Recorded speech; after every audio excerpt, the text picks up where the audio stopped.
Hello everyone, in this video I will show you how to lower brightness in your Windows 10. So there are three ways to lower the brightness or to increase the brightness in your Windows 10 machine.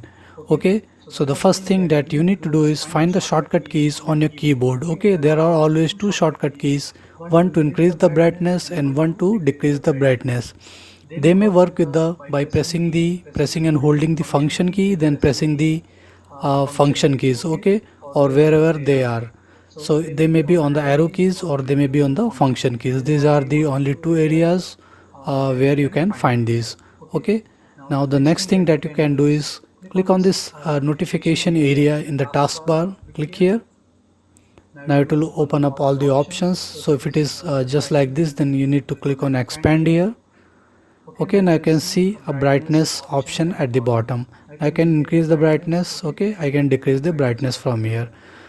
Okay, now the third method is to go to the Windows menus here, go to the settings. Now click on the systems here. Okay, now choose the first option, that is display. Now I can see brightness and color. Okay, now it will also increase the brightness and it will decrease the brightness. So this is how you can lower brightness on Windows 10. So thank you for watching the video. Please like it and subscribe to my YouTube channel. Thank you.